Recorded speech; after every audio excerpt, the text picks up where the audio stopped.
Hola, el 99% de ustedes no están suscritos al canal. Cuando llegue a los 1000 suscriptores, crearé una serie especial para ustedes. El cartero anunció la llegada del tren de las 11 agitando un manojo de sobres como si fuesen banderas de un ejército diminuto. La gente se arremolinó frente a la puertita de tablones del correo, sedienta de noticias, cuentas por pagar, recetas, de pasteles enviadas por tías desde Ohio, catálogos de arados con dibujos relucientes y de vez en cuando cartas con perfume. En Willow Creek, un punto casi invisible en el mapa de Kansas, las cartas eran promesas, de lluvia, de fortuna o de amor. La carta que traía el nombre de Margaret Whittaker era de ese último tipo, papel grueso, una tinta firme y sin florituras, y un remate con letras sobrias. Thomas McGraw. La habían estado esperando los Whittaker con la mezcla habitual de nervios y esperanza que se reserva para lo que puede cambiarlo todo. Otra del ranchero, dijo el señor Pike. El cartero, mirando por encima de sus anteojos a Margaret. ¿Quiere que se la lea aquí o la guardo hasta que...? Muchas gracias, señor Pike, cortó Margaret arrebatándola con rubor. La leeré en casa. Clara, que la acompañaba, notó cómo su hermana apretaba el sobre con una fuerza que no le conocía. Lo guardó dentro del bolso y caminó a paso vivo por la calle principal, sacudiendo el polvo con la enagua. Clara se apresuró tras ella. En la cocina de los Whittaker, el reloj de pared marcó las 11:30 cuando Margaret por fin rompió el sello. La madre, la señora Ruth, amasaba pan en silencio y el padre, Henry, miraba por la ventana hacia el huerto que la sequía. Había vuelto triste y corto. Clara ocupó su lugar de siempre, una silla junto a la alacena, el cuaderno de costura en las rodillas. «Señorita Margaret», leyó su hermana en voz baja, y elevó los ojos un instante como si ese encabezado la hubiera pinchado. «He recibido su último retrato. No soy hombre de adornos, pero la verdad sirve mejor que el halago. La encuentro noble de mirada y honesta de frente. Mi rancho prospera. Puedo ofrecer trabajo digno a una esposa que no tema la tierra y el viento. He apartado una suma para su pasaje. Si acepta, envíe confirmación. Haré los arreglos para recibirla en la estación de San Marcos el día que usted diga. Thomas McGraw». El silencio cayó con un peso distinto. No era solo la ilusión infantil con que Margaret había jugado a soñar con un hombre alto a caballo. Era el giro práctico de aquellas líneas. Pasaje, fecha, estación, concreción. El padre carraspeó. «Eso liquida la deuda del molino», dijo más para sí que para ellas. «Y pone comida en la mesa si la cosa sale bien». Clara sintió un pellizco. Si la cosa sale bien era una forma de no decir si Margaret se va. Margaret era la brillante, la de los rizos, la de la risa fácil que hacía hablar a los muchachos en el baile del sábado. Clara sabía remendar calcetines en la oscuridad y mover una yunta cuando el arado se trababa, pero nadie la había invitado. «A bailar». «No puedo», soltó de pronto Margaret la carta en la mano temblorosa. «No puedo irme a Texas». La harina se detuvo en las manos de la madre. El padre se giró despacio. «¿Cómo que no?» «No así». La voz de Margaret fue un susurro que se hizo mayor. «No puedo casarme con un hombre al que no he visto. Es ridículo. Es otra vida. Y a mí me prometieron algo distinto. Daniel dijo. Daniel te prometió un paseo a la ribera y un anillo que aún no ha comprado». Intervino la señora Ruth con aquella firmeza suya que no admitía sentimentalismos. «Thomas McGraw ha enviado dinero y palabra. Lo primero paga deudas. Lo segundo vale más que una promesa de chico. No me juzgue, madre. Yo solo no puedo». Los ojos de Margaret se llenaron de lágrimas y en ellos había miedo, sí, pero también una honestidad de la que Clara no podía apartar la mirada. Margaret no era cruel. Era sencillamente la criatura que todos habían moldeado para quedarse. La hija que cuidaría a los padres cuando las manos ya no pudieran con la siega, la muchacha que con suerte casaría con un tendero de por aquí y no conocería más horizontes que el trigo y los inviernos. Thomas McGraw, con su firma segura, había pateado ese tablero. La madre volvió a la masa, los nudillos hundidos como si se peleara con ella. «No es solo por nosotros», dijo. «Si devolvemos el dinero quedaremos como embusteros. En el oeste, la reputación viaja más rápido que el tren. Nadie enviará más pasajes a Willow Creek y habrá otras que los necesitan». El padre, cansado, se sentó. Se llevó la mano a la nuca, la piel curtida por el sol. «Podemos escribir y decir que fue un error», intentó con voz suave. «Que no podemos aceptar. Le devolveré hasta el último centavo cuando venda el caballo. A plazos, si hace falta». Clara alzó la vista.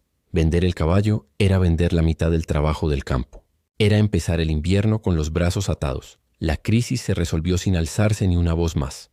Fue la tarde con su luz oblicua la que se coló por la ventana y encontró a Clara componiendo mentalmente una costura nueva en la trama de Piscin, su familia. Se levantó despacio, apoyó el cuaderno de costura sobre la mesa y habló por primera vez. «Que no se devuelva nada», dijo. «Yo iré». Margaret dio un respingo. La harina voló como una pequeña nevada. El padre parpadeó con lentitud, como si necesitara que esas palabras se posaran y pesaran. «Clara», murmuró la madre. «Hija, no me pesa el viento ni la tierra», continuó Clara con un temblor leve que aprendió a dominar. «Y nadie me echará de menos en el baile del sábado. Si alguien de esta casa ha de ir, que sea quien no rompe ninguna promesa». Margaret ya hizo la suya aquí. Los ojos de su hermana buscaron los suyos, y en ese mirar, Clara no encontró rival sino una súplica silenciosa. «No sabes en lo que te metes», dijo Margaret. «No conoces a ese hombre. Podría ser cualquiera». «Y tú tampoco lo conocías», respondió Clara sin dureza. «Pero sus cartas no mienten cuando hablan de trabajo y de sol. Eso sí lo entiendo». Y Margaret tragó. «No puedo escribir como tú. No puedo fingir eso. Cuando llegue, le diré la verdad». El padre asintió lentamente. No era alegría lo que se le veía. Era el reconocimiento del coraje cuando éste adopta una forma inesperada. «Si vas, irás con mi bendición», dijo, «y con mi apellido, que es el mismo de tu hermana. El señor McGraw no tendrá que pagar 2 veces por una sola palabra». La madre dejó caer la masa en el cuenco y limpió la mesa con la palma de la mano. Se acercó a Clara y le tomó la cara. «Te coseré un vestido de viaje», dijo en voz baja. «No el de domingo, uno que aguante el carbón y el hollín. Y te pondré mi medallón. No por suerte, sino para que recuerdes que hay una casa a las que volver, si lo necesitas». La preparación tomó 2 días que parecieron apretados dentro de 1 minuto. Las vecinas trajeron retazos de tela, botones nacarados y consejos que eran más bien consuelos disfrazados. Margaret vació su baúl con una generosidad que le nacía de la culpa y del cariño. Una peineta de carey, un chal azul que olía a lavanda, un par de guantes sin estrenar. «Los compré pensando en San Marcos», confesó con una sonrisa triste. «Te quedarán mejor a ti. Tienes manos de trabajo, necesitan resguardo». «No te debo nada», replicó Clara. «Y te debo todo, aquella noche cuando la lámpara de aceite redujo el mundo a un círculo tibio». Margaret se sentó junto a la cama de Clara con un fajo de cartas. «Lee», pidió. «Quiero que sepas lo que él escribió. Dudó. «Quiero que lo conozcas a tu manera». Clara leyó. Había cartas, más torpes, y otras que sorprendían por una ternura seca, de hombre que acarrea sacos, no halagos. Thomas McGraw hablaba del invierno de los terneros, de la lluvia como de una visita esperada que a veces se hacía rogar, de un cielo tan grande que asustaba si una no sabía en qué fijar la vista. No había promesas de lujo. Sí, en cambio, la promesa de una mano que, si decía mañana, cumplía mañana. «No es poeta», dijo Clara casi para sí. «No», admitió Margaret, «pero cuando se es sincero, la falta de poesía no se nota». «¿Qué le contaste de ti?» Margaret enrojeció leve. «Que tocaba el piano», susurró. «Que leía a Longfellow.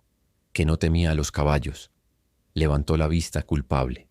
Algunas cosas eran verdad a medias. Clara sonrió con las comisuras. «Yo no toco el piano. Apenas sé leer en voz alta y los caballos me miden con sus ojos y me encuentran poca cosa.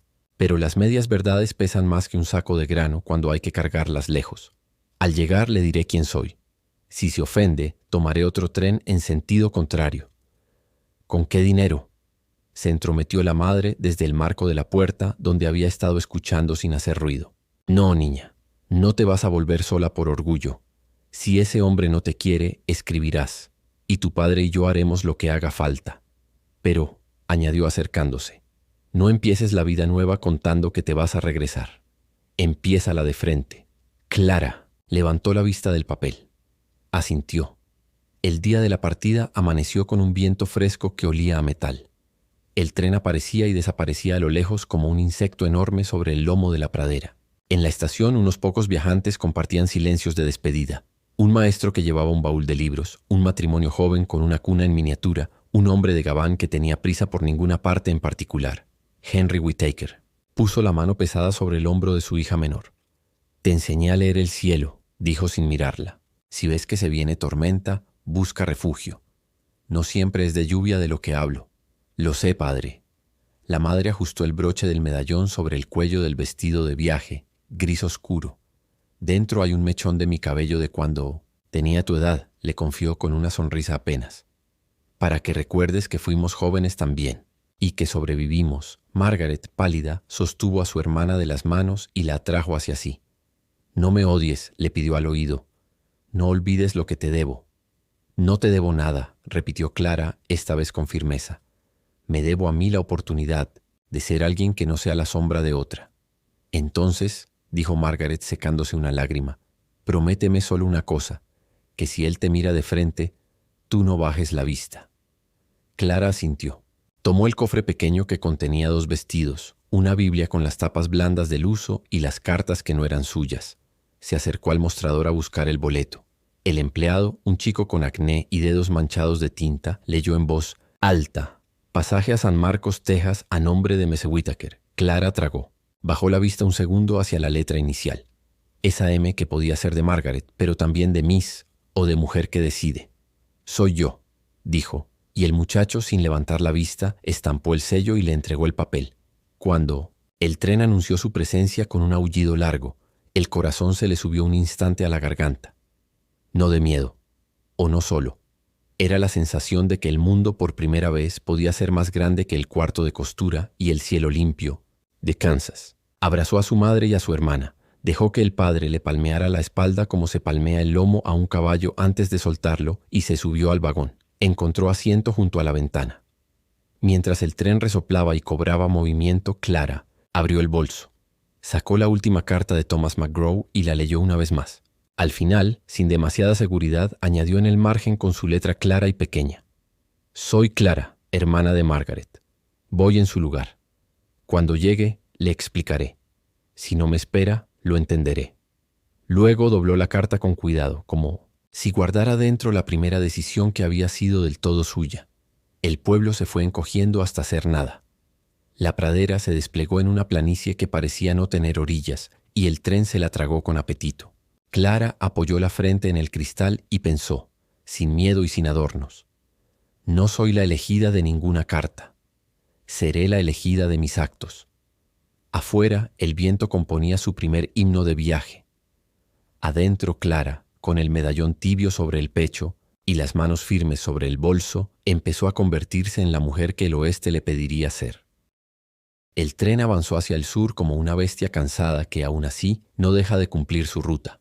Las ruedas iban marcando un compás que a ratos adormecía y a ratos despertaba pensamientos que Clara no sabía cómo ordenar. En el vagón, el olor a carbón, cuero y naranja seca se mezclaba con las historias que cada pasajero llevaba cosidas al abrigo. Frente a ella viajaba un maestro con bigote fino y una pila de cuadernos en el regazo. Le dijo llamarse Harold Kent y que iba a tomar una escuela en New Braunfels. Niños que llegan con las manos rotas de trabajar, explicó mirando por la ventana. Pero aprenden a la velocidad del hambre. Si les das letras, las mastican. Como pan. Una mujer con un bebé dormido apoyó la cabeza en la madera del asiento. El niño resopló, ajeno al crujir de los ejes. Un comerciante de medicinas, traje oscuro y maletín abultado, ofreció tónicos milagrosos en voz baja hasta que el revisor le exigió silencio. En la primera parada de la tarde, un vendedor subió, con cestas de empanadas. Clara compró 2, guardó una en el bolso y comió la otra mirando el horizonte que parecía nunca terminar. Cada tanto sacaba la última carta de Thomas McGraw y la volvía a leer. En el margen, su propia confesión. Seguía allí, escrita con letra limpia. Soy Clara, hermana de Margaret. No la enviaría por correo. Le mostraría esa línea a sus ojos cuando llegara, sin otra defensa que su verdad. En algún punto de la noche, el tren se adentró en un tramo más áspero. El vagón saltaba en las juntas de las vías y los pasajeros se mecían como espigas. El maestro Kent ofreció a Clara un tomo de poemas. Para engañar al ruido, dijo. Clara no pudo evitar la ironía. Margaret habría apreciado a Longfellow. Ella, en cambio, tropezaba con los versos como con piedras en el camino. ¿No les gusta la poesía?, preguntó Kent curioso. Me gustan las cosas que se pueden usar, respondió Clara con una sonrisa tímida. El hilo, la cuerda, una palabra que se cumple. Si la poesía sirve para eso, entonces me gustará. Kent asintió como quien recibe una lección de una alumna inesperada. Al amanecer, la luz fue cambiando de color y de densidad. El verde del norte se volvió pardo, y el pardo se abrió a una llanura que respiraba distinto. Aparecieron mezquites, el perfil lejano de colinas suaves y una claridad alta que parecía venir de todas partes. El maquinista soltó un silbido y alguien al fondo murmuró: «Texas». Clara sintió algo parecido a la sed, pero en el centro del pecho. Ajustó el medallón bajo el cuello del vestido y se alisó el pelo con la palma. No era belleza lo que pretendía, era orden. Si el mundo se iba a ensanchar de golpe, ella quería al menos el cabello en su sitio. San Marcos no era grande, pero estaba vivo. La estación hervía con el movimiento de carretas, caballos y gente que sabía a dónde iba. El telegrafista hacía repiquetear el alambre como si tocara un instrumento invisible. A un lado, dos vaqueros bromeaban en español. Del otro, un vendedor de sombreros gritaba precios al sol. Clara bajó del vagón con el cofre y el bolso. Buscó con la mirada un rostro que no conocía. La carta decía que Thomas McGraw la esperaría con un caballo alazán y un pañuelo rojo en el bolsillo del chaleco. Lo vio antes por cómo ocupaba el espacio que por sus rasgos. Era alto, no desmedido, el tipo de altura que sirve para abrir. Una cancela sin desmontar. La barba recortada no ocultaba una mandíbula habitada por decisiones. El sombrero echaba sombra sobre unos ojos claros que a una distancia parecían medir y luego acoger. El pañuelo rojo asomaba, sí, como bandera de señal. Thomas se quitó el sombrero en un gesto que no parecía aprendido para impresionar. Miró a Clara. La miró de veras, con el tipo de atención que uno reserva a un caballo nuevo antes de la doma, o a una tormenta en el horizonte, no para asustarse, sino para entender. «¿Señorita Whittaker?», preguntó, y su voz tenía grava y agua, una aspereza amable. Clara sintió que se le subía a la cara el calor del viaje. Apretó la carta doblada en la mano. «Soy Clara», dijo. La hermana de Margaret. No esperó su respuesta. No quiso dejarle espacio al malentendido ni a la fantasía. Ella no pudo venir. No quiso en rigor. Siguió con la sinceridad a pecho descubierto. Yo tomé su lugar. No sé tocar el piano. No escribí esas cartas. Vine por necesidad y por voluntad. Si no es lo que esperaba, dígalo ahora y me aparto. El murmullo de la estación siguió su curso indiferente. A lo lejos un niño reía. Els y Omanisis. Telegrafista golpeó 2 veces y una mujer pidió media libra de azúcar en el puesto de abarrotes. Thomas, en cambio, se quedó quieto en el centro de su propia calma. No miró alrededor para buscar a Margaret entre la gente. No preguntó por qué. Miró a Clara como se mira un mapa que de pronto muestra un camino nuevo. «¿Clara?», repitió, saboreando el nombre como si fuera parte de la evaluación. «Entiendo». Tomó la carta que ella le tendía, leyó la línea escrita en el margen y, sin más, la guardó con cuidado en el bolsillo interior del chaleco. «No soy hombre de ofenderse». «Por el modo en que viene la lluvia», dijo por fin. «Lo que importa es si moja. Vine a buscar una esposa que no le tenga miedo a la tierra. Si usted no le teme, no me importa el nombre con que llegó. Si sí le teme, dígamelo ahora y la llevaré de vuelta al tren con el mismo respeto». Clara respiró. El orgullo se le bajó un poco a un lugar más útil. «No le temo al trabajo», aclaró. «Al desconocido sí, pero uno aprende a tratarlo si le mira de frente». Se miraron un segundo más. En esa pausa nació una cosa pequeña, como una brasa. No era amor. El amor es otra criatura y necesita su tiempo. Era confianza, ese material terco con que se empiezan las casas y las temporadas buenas. «Bien», dijo Thomas, y con esa sílaba organizó el resto del día. «Le presentaré a Ramón, mi capataz, y a Mae, que cocina mejor que la mayoría de predicadores predican. Cargamos su cofre y nos vamos antes de que el sol sea impertinente». Ramón apareció como convocado por el nombre. Moreno, bigote breve, ojos oscuros y tranquilos, saludó con un buenos días suave. Subió el cofre a la carreta con una facilidad que delataba oficio. «Mucho gusto, señorita», dijo. «Bienvenida a San Marcos». Mae, la cocinera, no estaba en la estación, pero su fama la precedía en los elogios de Thomas. También encontró espacio para la primera advertencia sin sombra de amenaza, solo aviso de realidad.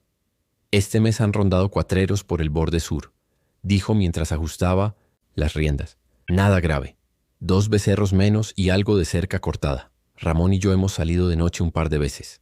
La gente habla de los Caldwell, pero la gente siempre habla. No es algo que tenga que preocuparle hoy. Solo se lo digo porque en mi rancho las cosas se cuentan como son. Clara asintió agradecida por el modo. El camino al rancho fue una lección y una promesa.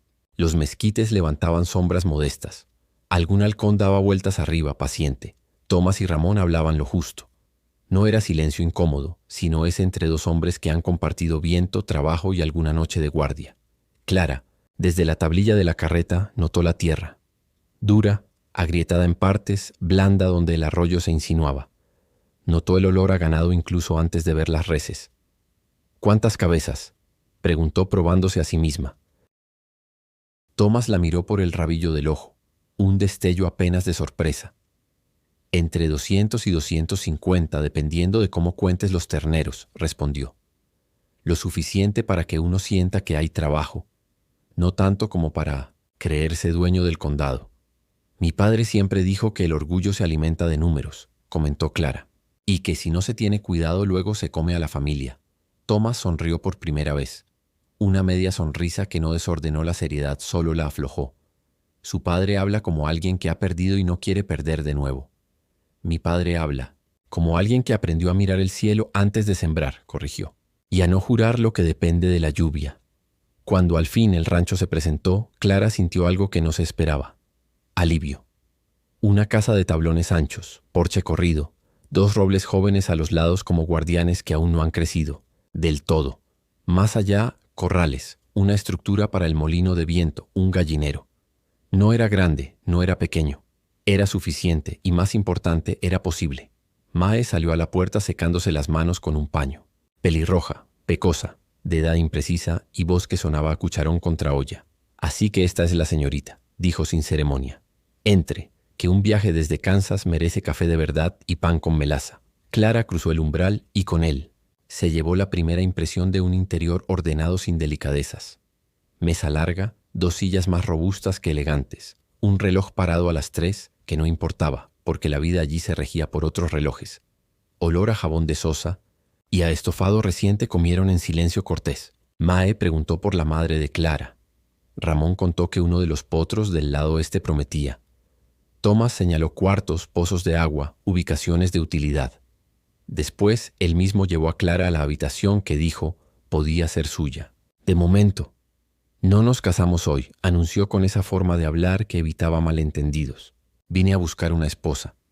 Encontré una mujer que tomó el lugar de su hermana con valentía. Si va a ser mi esposa, quiero que lo sea por elección de usted también. Conozca la casa, el trabajo, a mí. Si al final de la semana quiere regresar, la llevaré a la estación sin una palabra más. Clara, de pie en el umbral del cuarto, sintió que se le aflojaba un nudo que llevaba hecho desde Kansas. Gracias, dijo, y esa gratitud era una madera firme. La cama estaba hecha, la colcha jaspeada, en tonos sobrios. Una ventana daba al corral. Por ella entraba el mugido levantado de alguna vaca y el golpear metálico de un cubo contra el bebedero. Sobre la cómoda, Mae había dejado una jarra con agua y un peine. Cosas simples de las que le gustaban a Clara. Útiles. No pudo descansar. El viaje seguía vibrándole en la espalda y en la cabeza. Dejó el cofre a un lado, abrió el bolso, sacó la Biblia de tapas blandas y la colocó en la mesilla. Después, con el medallón entre los dedos, salió otra vez al porche. El sol descendía con parsimonia, ahuecando las sombras. Tomás estaba en el corral chico, ajustando una traba en la puerta. No la vio al principio. ¿Necesita manos?, preguntó ella y no había timidez, solo una oferta. Siempre, respondió él. Pero hoy solo mire. Mañana es día de aprender. Mañana. Esa palabra la instaló en la casa mejor que cualquier bienvenida. Se situó en la valla. Observó cómo Tomás movía el cuerpo junto con el suceso, cómo los animales lo reconocían y a la vez le exigían respeto. Vio a Ramón pasar con 2 monturas. Lo oyó silbarle a un perro que apareció como una flecha. «Se llama Pardo», gritó Ramón. «Le hará caso si le habla bajo». Si le grita, se ríe. Clara se agachó para que el perro oliera su mano. Pardo le lamió los nudillos con aprobación. «Ya tiene un amigo», dijo Tomás acercándose. «Es listo y no es rencoroso. Entre las 2 cosas se salva más de una tarde». Cayó la noche. Mae encendió una lámpara y puso sobre la mesa un guiso que sabía ahogar. Comieron los 4. Se habló poco. La cuchara dijo lo que el cuerpo necesitaba oír. Al terminar, Mae llevó los platos a la tina, y Ramón se levantó con un hasta mañana, que de pronto parecía más grande que un adiós. En el porche, antes de retirarse cada uno a su cuarto, Thomas se apoyó en el poste y miró hacia el sur, donde la llanura se hacía sombra. Mañana le mostraré la noria, el gallinero y las cercas del norte, enumeró. Si quiere quedarse, hablaremos con el juez en San Marcos el sábado. No hago fiestas grandes, pero sí cumplo lo que digo.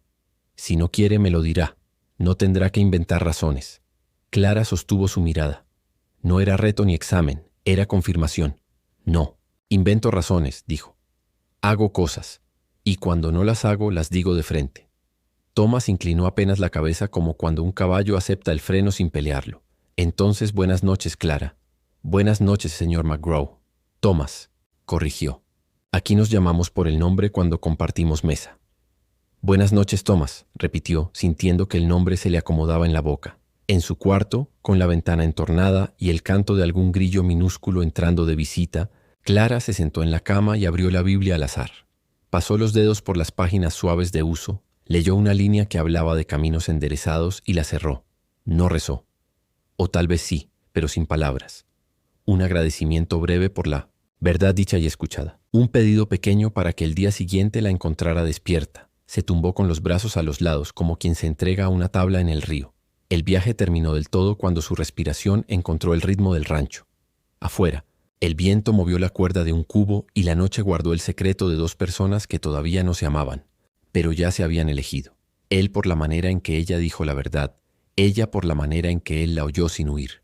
En el viejo oeste, a veces el primer encuentro no es un golpe de rayo, es un asentir leve, un bien dicho a tiempo, una silla junto a la mesa que sin anunciarlo queda reservada para siempre. El amanecer en Texas no era el mismo que en Kansas.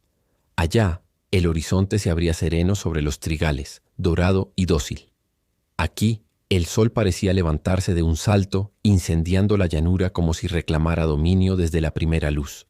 Clara despertó con esa claridad abrupta que se colaba por la ventana sin pedir permiso. El gallo ya había cantado hacía rato, y un murmullo de cascos, voces y cubos metálicos llenaba el aire. Mae la esperaba en la cocina con una taza de café fuerte y un pan de maíz recién horneado. Aquí no se desayuna con azúcar y reposo, le advirtió con media sonrisa. Se desayuna con cuchara en la mano y los ojos abiertos. Clara agradeció la taza como quien recibe un arma nueva. El sabor era amargo, pero encendía por dentro. Terminó de un sorbo, se recogió el cabello, en un moño apretado y salió al porche. Thomas ya estaba en el corral chico, ajustando las sogas de un potro inquieto. Ramón le enseñaba a un vaquero nuevo cómo revisar las cerraduras. «Venga», dijo Thomas al verla. «Empiece por conocer lo que alimenta esta casa», le mostró el I-800 establo. Olor denso a heno y cuero, caballos que relinchaban al verla, ojos grandes y curiosos que la examinaban como si adivinaran que era forastera. Después la llevó al gallinero, donde una nube de plumas y cacareos se alzó con su entrada. «Las gallinas reconocen quién las atiende», explicó Mae, que se había acercado con un cesto. «Si le tienen miedo, no ponen bien. Si se sienten seguras, llenan el balde de huevos». Clara extendió la mano y con paciencia acarició el lomo de una gallina que no huyó. Mae asintió satisfecha. Más tarde, Ramón le enseñó a llenar los bebederos del ganado. El agua extraída de la noria pesaba en los baldes hasta dejarle los brazos entumecidos. Cada viaje era una lección de humildad. El rancho no perdonaba flojedades. El sol ascendía sin tregua, y Clara comprendió que aquel cielo era juez y maestro. «Tómeselo con calma», le dijo Ramón viéndola sudar. «El trabajo no se acaba ni aunque quiera.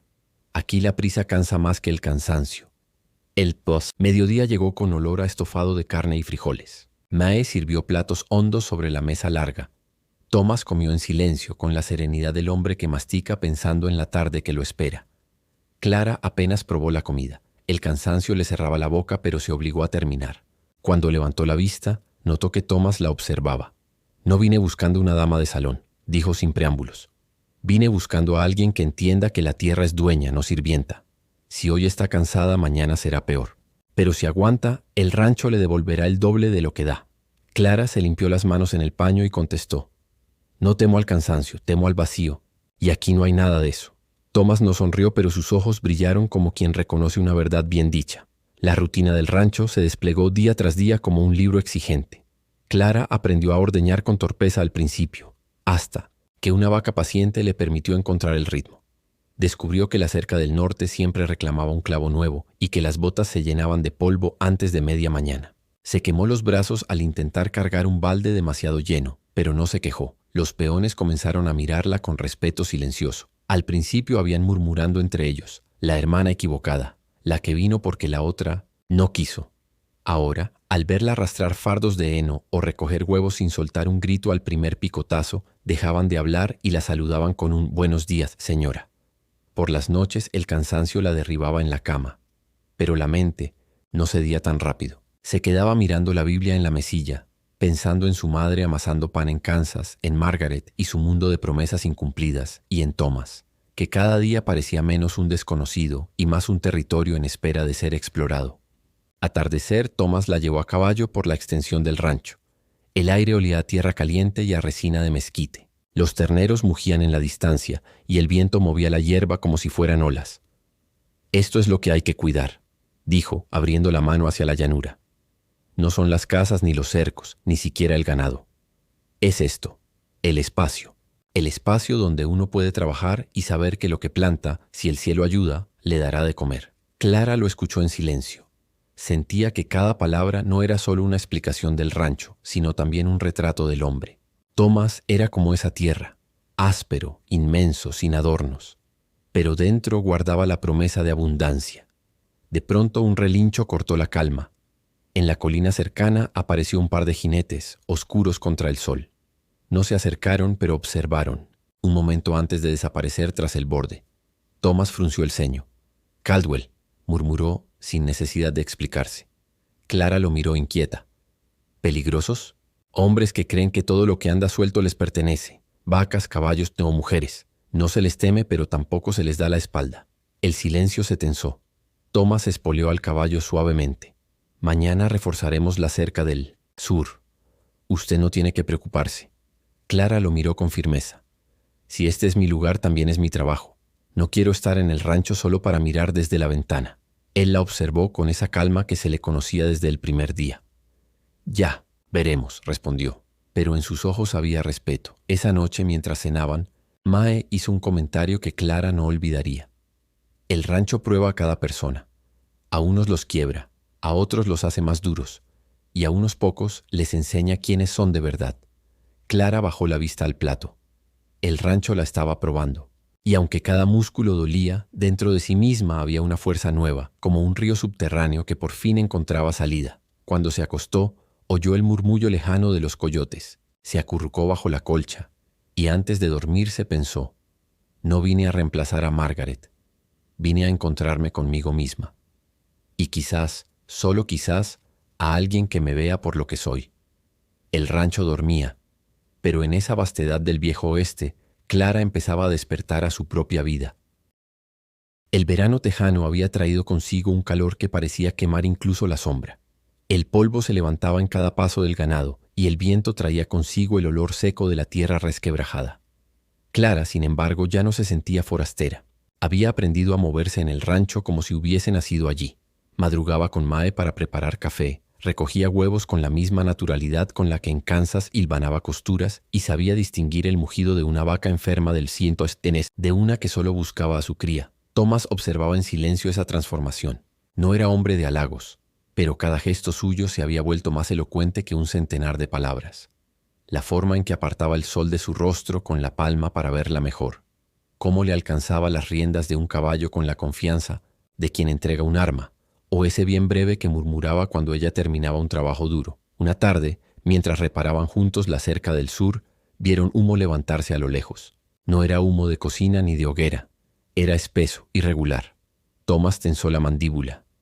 «Caldwell», dijo con voz baja, «han quemado un poste viejo para intimidar». Clara lo miró sin vacilar. «¿Qué haremos?» «Lo que siempre se hace. Mostrar que el rancho no está solo. Ramón y yo iremos esta noche a patrullar. Usted quedará con Mae». Clara asintió, pero dentro de sí algo se encendió. Ya no quería ser protegida como huésped. Ese rancho también era suyo.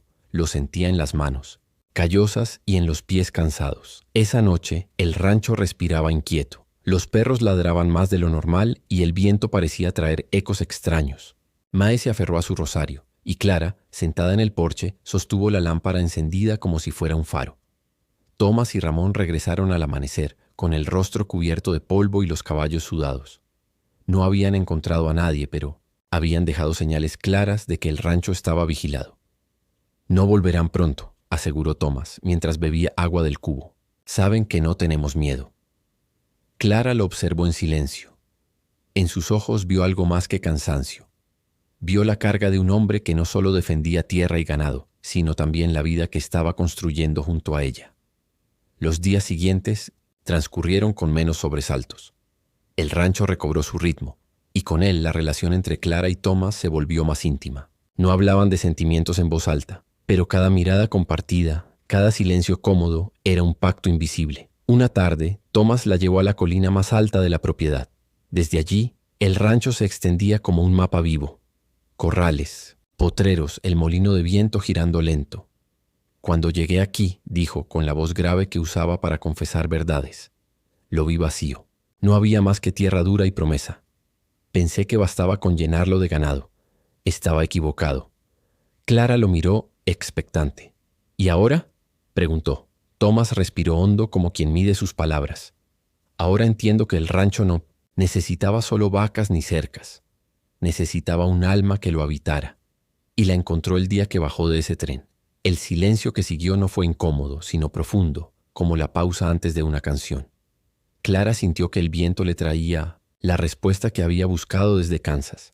«No vine porque me eligieran», susurró. «Vine porque decidí hacerlo». «Y yo decido hoy», respondió Tomás tomando su mano con firmeza, «que eres tú la mujer con la que quiero compartir este rancho, este cielo y esta vida». La boda fue sencilla, como lo dictaban las costumbres del oeste. En el porche del rancho, bajo un arco improvisado con ramas de mezquite y flores silvestres, el juez de San Marcos ofició la ceremonia. Ramón fue testigo. Mae sostuvo un ramo pequeño que había cortado del jardín, y Pardo, el perro, ladró como si entendiera la solemnidad del momento. Margaret no estaba allí, pero su sombra no pesaba ya sobre Clara. La joven sabía que su camino había sido distinto, y que su sacrificio la había llevado a un destino que nunca imaginó, pero que ahora sentía propio. Cuando Tomás pronunció las palabras finales, no lo hizo como un hombre que repite un rito, sino como alguien que entrega su verdad más íntima. «La elegí el primer día que la vi, no por las cartas, sino porque su alma me habló más fuerte que cualquier palabra». Clara, con lágrimas brillando en los ojos, apretó su mano y respondió: «Y yo lo elijo hoy, no por necesidad, sino porque lo amo». La tarde se cerró con risas, pan de maíz, carne asada y la música lejana de un violín que algún peón había traído. El rancho, bajo el cielo estrellado, parecía más lleno, más vivo. Clara se sentó un momento en el porche, mirando el horizonte que ahora era suyo. El viejo oeste seguía siendo un lugar duro, lleno de peligros y sacrificios, pero Clara había encontrado en él lo que jamás halló en Kansas: un hogar, un propósito y un amor elegido. Y así, en la vastedad de Texas, la mujer que fue enviada en lugar de su hermana se convirtió en la esposa destinada para siempre.